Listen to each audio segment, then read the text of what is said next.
Good morning बच्चों। आज हम देखेंगे एलसीएम एंड एचसीएफ। सबसे पहले तो हम देख लेते हैं कि इसको कहते क्या हैं। एलसीएम को कहते हैं लघुत्तम समापवर्त, एचसीएफ को कहते हैं महत्तम समापवर्त, या इसका अगर फुल फॉर्म देखें तो लोवेस्ट कॉमन मल्टीपल। मल्टीपल का मतलब होता है गुणज। गुणज हमको लेना है वो भी छोटा से छोटा, छोटा से छोटा। लोवेस्ट का मतलब होता है छोटा से छोटा, छोटा से छोटा। और हाईएस्ट का मतलब होता है बड़ा से बड़ा। और फैक्टर का मतलब होता है कि जो कॉमन हो और फैक्टर हो, यानी दोनों का गुणज होना चाहिए। ये भी फैक्टर जो दोनों को डिवाइड करे। फैक्टर का मतलब होता है भाजक, जो दोनों को डिवाइड कर रहा हो। अब देख लेते हैं एलसीएम और एचसीएफ को कैसे फाइंड करते हैं। मान लो हमको 4 का और 8 का निकालना है, एलसीएम एंड एचसीएफ। तो हम देखते हैं मल्टीपल। तो 4 की मल्टीपल कितने होते हैं?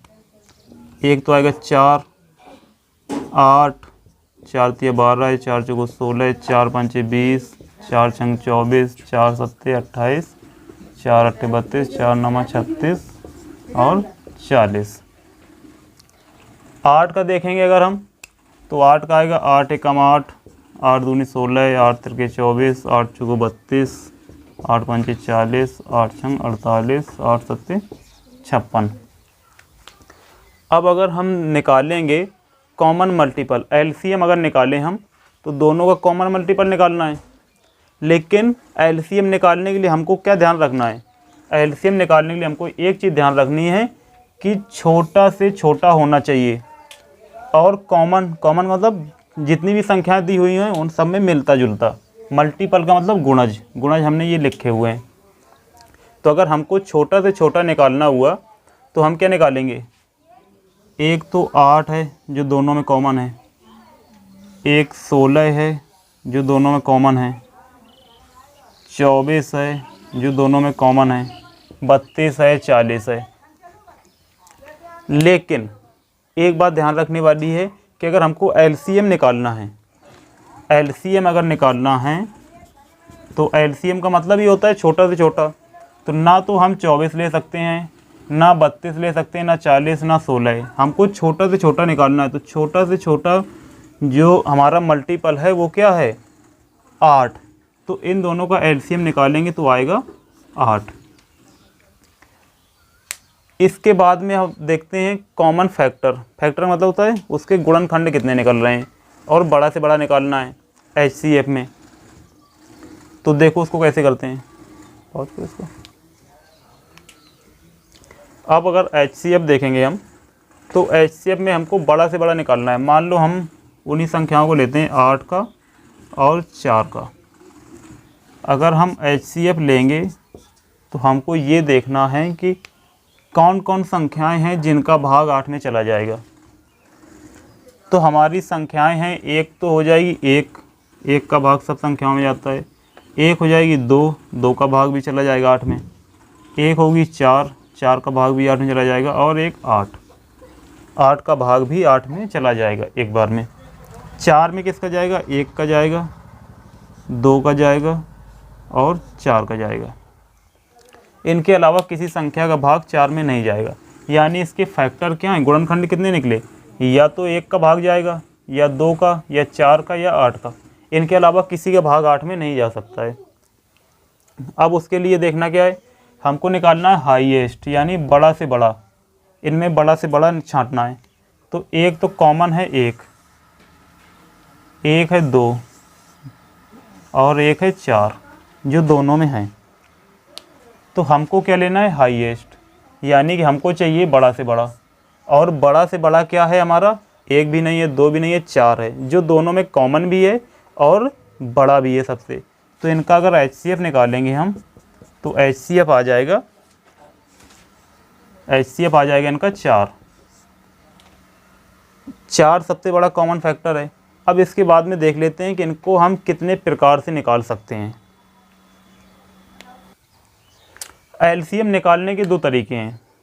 दो तरीके में जो तुमको आसान लगे उसका निकाल सकते हो। हमको निकालना है एलसीएम। अब एलसीएम निकालने के लिए हमको क्या करना है, मान लो हम निकालते हैं 16 का और 32 का। तो एक तो है गुणनखंड विधि कि गुणनखंड निकालो उनका। तो गुणनखंड निकालने के लिए क्या करते हैं, सबसे पहले सबसे छोटी संख्या का भाग देते हैं। तो सबसे छोटी संख्या हम 2 लेते हैं, 2 से 2 का करेंगे तो 8 बार जाएगा और इधर जाएगा 16 बार। फिर 2 का करेंगे, 2 चौको 8 होता है, 2 अट्ठे 16 होता है। फिर 2 का करेंगे तो 2 दूना 4 और 2 चौको 8। फिर से 2 का करेंगे, 2 एकम 2, 2 दूनी 4 और फिर से 2 का करेंगे तो 2 एकम 2। जब तक आखिरी में 1 1 ना बच जाए तब तक भाग देते हैं।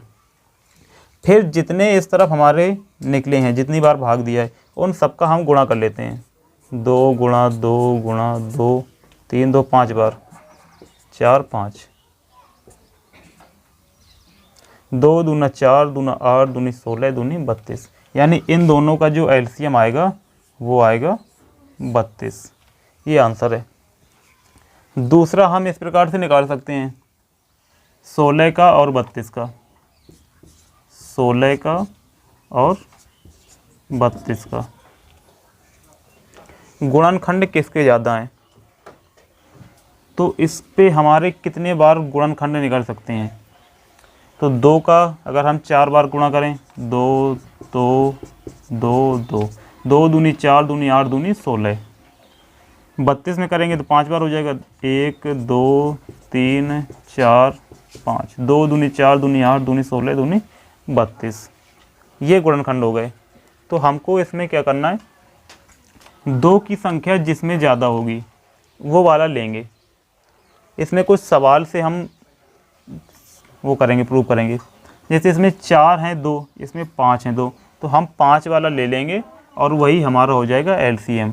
यानी हम केवल ये वाला ले लेंगे और देख लेंगे इसमें 5 बार है, यानी 2 दूना 4 दूना 8 दूनी 16 दूनी 32। हमारा एलसीएम आ जाएगा 32। जैसे कि एक सवाल दिया गया है कि एक संख्या ये है, एक संख्या ये है और एक संख्या ये, इनका एलसीएम निकालना है हमको।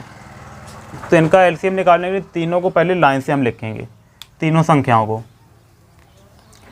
संख्याओं को लाइन से लिखने के लिए उनको घातों के सामने लिखेंगे। 2 की घात जो होगी, तो अगर हम पहली संख्या लिखें, दूसरी और तीसरी, तो 2 की घात 2 है और 3 की घातें 1 है और 5 की घातें 3 है। फिर दूसरी संख्या क्या है हमारी, 2 की घात 3 है, 3 की घात 1 है और 5 की घातें 2 है। और जो तीसरी संख्या है उसमें दिया गया है कि 2 की घात 4 है और 3 की घात 2 है और 5 की घात 1 है और 7 की घात भी 1 है। अगर हम इनको देखें तो ये लिखा क्या है, असल में ये ऐसा लिखा हुआ है, 2 की घात 2 का मतलब 2 2 बार है, 2 का गुणा 2 बार। फिर 3 की घात 1 का मतलब कि 3 1 बार है और 5 की घात 3 का मतलब है कि 5 भी 3 बार है। इसको देखेंगे, 2 की घात 2 है यानी 2 2 बार है, 3 जो है वो 1 बार है, 5 2 बार है। घात जितनी होती है उन संख्याओं का गुणा उतनी ही बार होता है। 2 की घात 4 इसका मतलब 2 4 बार है, 3 4। 3 की घात 2 है यानी 3 का गुणा 2 बार है। 5 की घात 1 है तो 5 1 बार और 7 की घात 1 है 7 1 बार। 2 की घात 3 है, अच्छा चलो देख लेते हैं।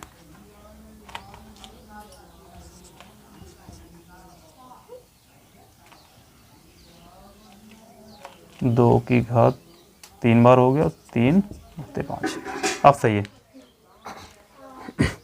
अब इसके बाद में हमको एलसीएम निकालना है। तो एलसीएम का मतलब होता है कि छोटा से छोटा कॉमन मल्टीपल, और मल्टीपल के लिए हमको क्या करना पड़ता है, गुणा लेने पड़ते हैं।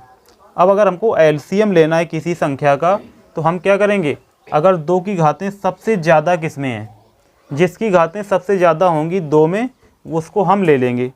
यानी 2 की घातें अगर हम देख रहे हैं तो इसमें 2 घातें, इसमें 3 है, इसमें 4 हैं, तो 2 की घात 4 वाला हम ले लेंगे।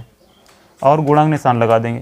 3 की घातें सबसे ज़्यादा किस में? 3 की घातें सबसे ज़्यादा इसमें हैं, 3 की घातें 2 हैं।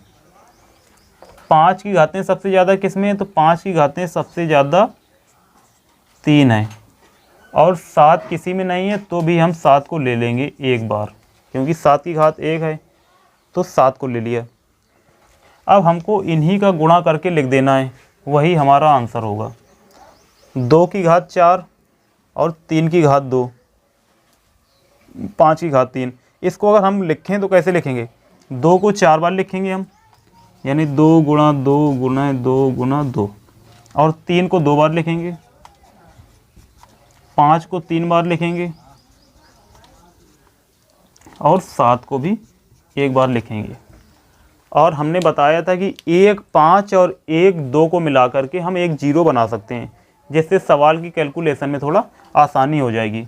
1 5 यहाँ से लिया, 1 ये लिया, 2, 1 5 और लिया, 1 2 और लिया, 1 5 और लिया, और 1 2 और ले लिया। 3 5 और 3 2 से हमारे बन जाएंगे 3 0, 3 0 बन जाएंगे। 5 और 2 से 0 बनते हैं, तो 5 और 2 से 3 0 बना लिए, और जो बचा उसी का हमको क्या करना है? गुणा कर देना है। यानी 2 तिया 6, 6 त्रिका 18, 18 सत्ते 18 सत्ते कितना होता है? 18 सत्ते 126, और 3 0 हमने बनाए थे, तो 3 0, यही हमारा इस सवाल का आंसर आएगा।